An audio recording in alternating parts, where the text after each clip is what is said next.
Have you ever wondered if you can create a shortcut to your dream retirement? And the answer is yes, it is possible. By asking yourself these 5 essential questions, you can set yourself up for retirement and shorten the time it takes you to get there.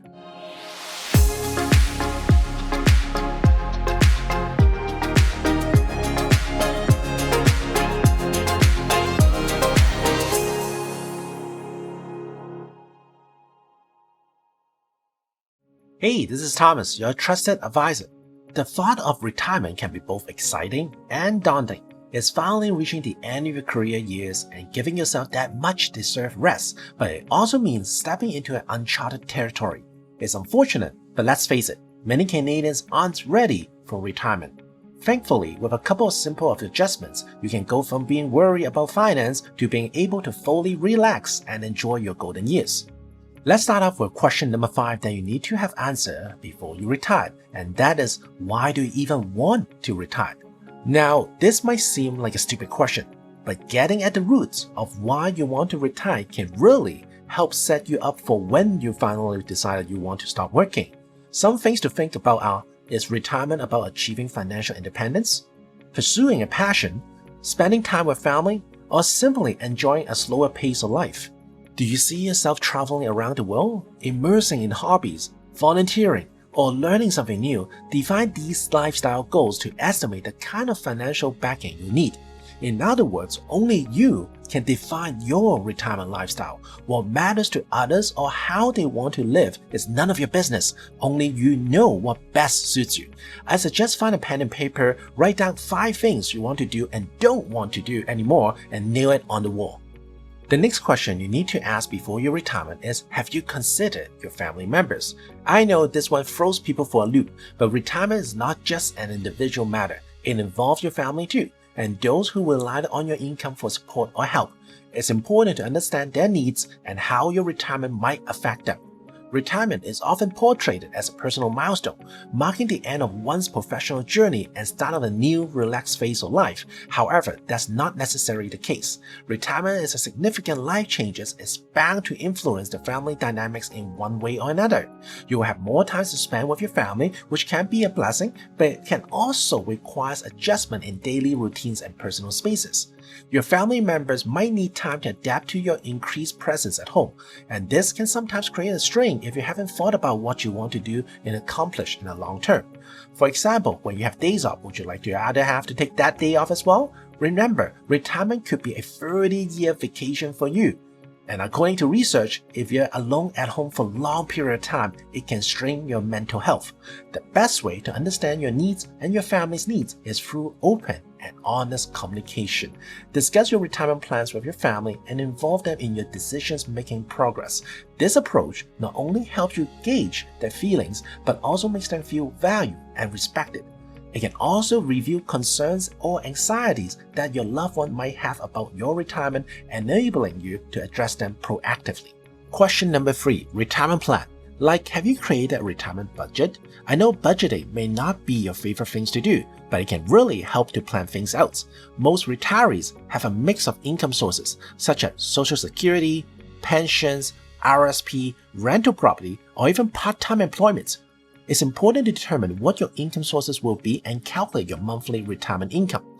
Be sure to factor in the age you plan to retire, as this can impact where you can start drawing from the certain income sources and when other income sources will stop. To create a budget, you will need to outline all your fixed expenses well too.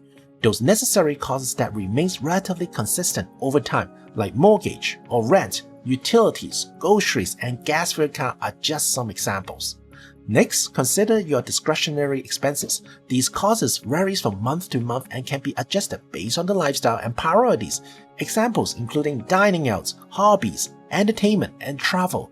And don't forget about less regular expenses such as home repairs or car repairs. While these don't occur monthly, it's wise to have a buffer in your budget for expected costs.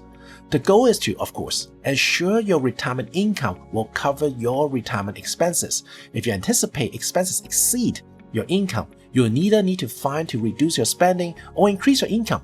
Remember, it's essential to maintain a sustainable lifestyle that can last you throughout your retirement years. And one thing to keep in mind is inflation. Not many people take rising costs into account, and unfortunately, it can eat away at your purchasing power over time.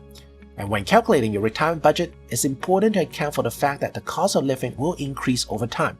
The average cost of inflation in Canada now is around 4% a year, and this may not seem like a lot, but it does add up over the time. It's important to remember your retirement budget is not a set and forget project.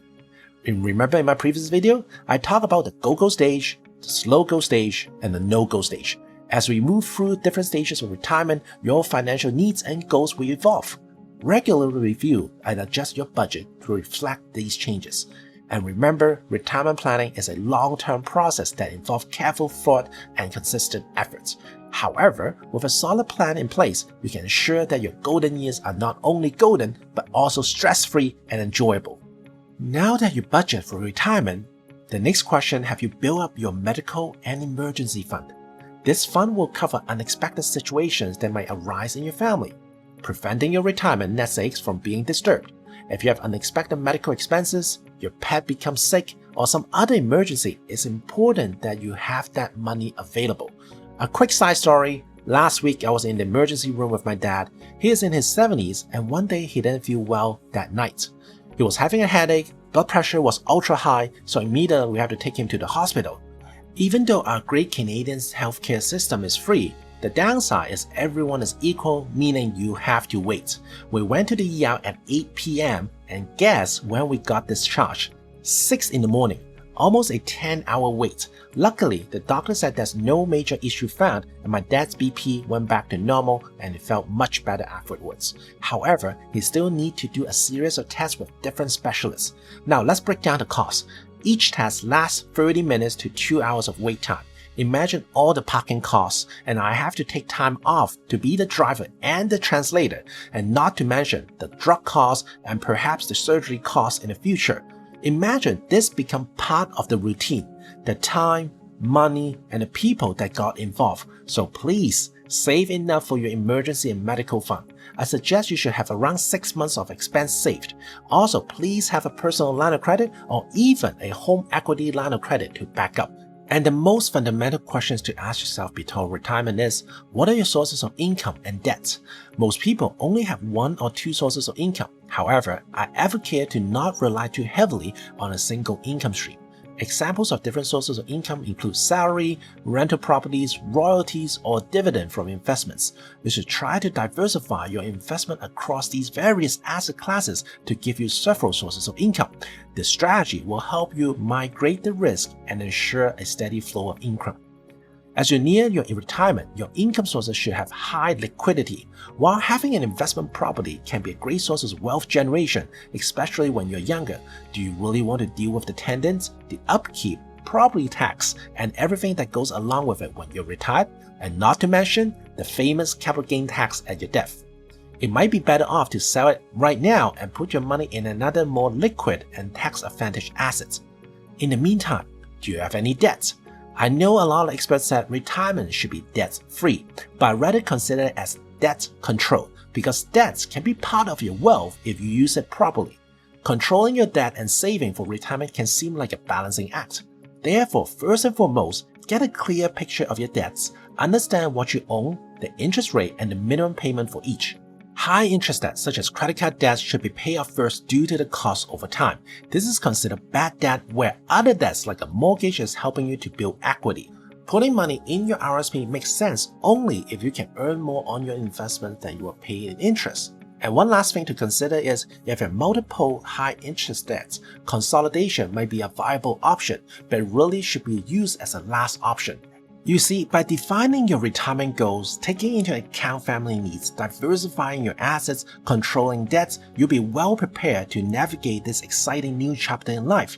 A comprehensive planning is the shortcut to achieve your dream retirement. By asking the right question today, you'll be better positioned to enjoy the rewards of your hard work tomorrow. Thanks so much for watching today. If you agree to what I said, please comment below and give me a thumbs up. This is Thomas, and I will see you in the next video.